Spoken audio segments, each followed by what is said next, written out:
Welcome to The Explainer. Today, we are diving headfirst into the brilliantly chaotic world of the Phoenician Scheme. It's a story of insane ambition, constant assassination attempts, and a plan so massive it's literally stored in shoeboxes. So the story just drops us, quite literally, into the middle of the action. We're introduced to a man for whom a fiery plane crash is, just another Tuesday. This isn't the beginning of his problems, it's just his latest and maybe most explosive inconvenience. So who is this man at the center of the storm? The guy who's literally getting fired by his own pilot while their plane is in a nosedive. Okay, let's get into it. Meet Anatol Zsa-Zsa Korda. He's an international businessman and a total maverick. And this plane crash? It's his sixth. Yeah, you heard that right. Sixth. For most people, that's a sign to maybe, take the train. For Korda, it's basically his morning commute.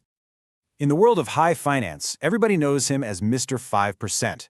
He's got this reputation for every kind of financial mischief you can possibly imagine. We're talking profiteering, tax evasion, you name it. He specializes in those shady, backroom deals that make entire governments nervous. And he's got a list of enemies that's probably as long as his list of shell corporations.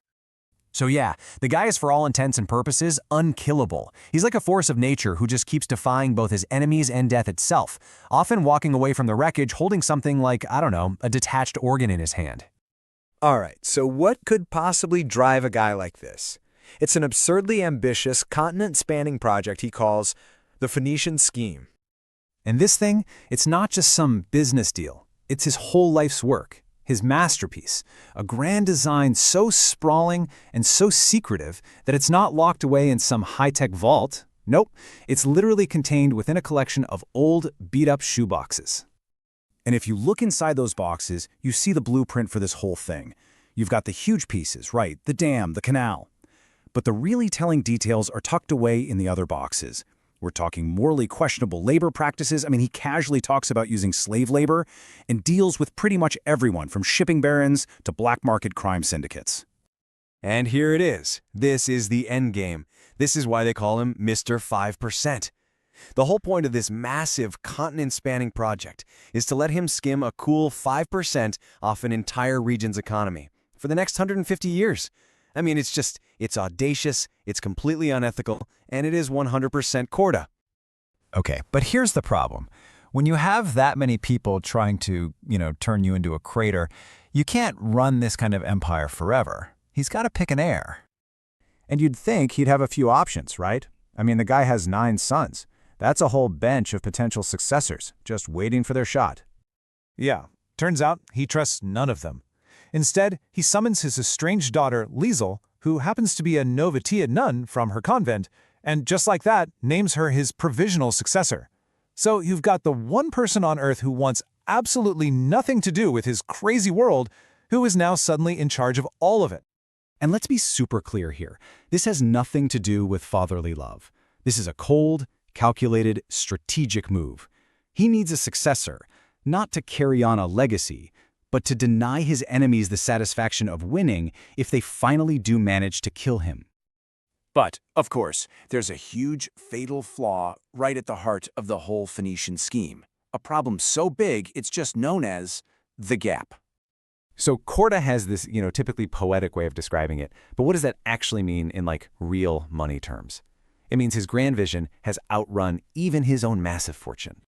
Well, it means the shortfall is absolutely catastrophic. It's going to take his entire fortune, and then some. It's this giant black hole in his finances, and it forces him to go on this desperate globe-trotting tour to renegotiate with every single one of his partners. So he's flying all over the place, from one fancy hotel to the next, trying to convince all his partners, we're talking princes, tycoons, gangsters, you name it, to pony up and cover the shortfall that, let's be honest, his own ego created. But, it just keeps backfiring. His reputation for being a snake is finally catching up to him, and all these powerful people can see right through his latest act. So one by one, they all tell him to get lost. The alliances he's so carefully built inside those shoeboxes, they're starting to just fall apart. And the entire Phoenician scheme is teetering on the edge of total collapse.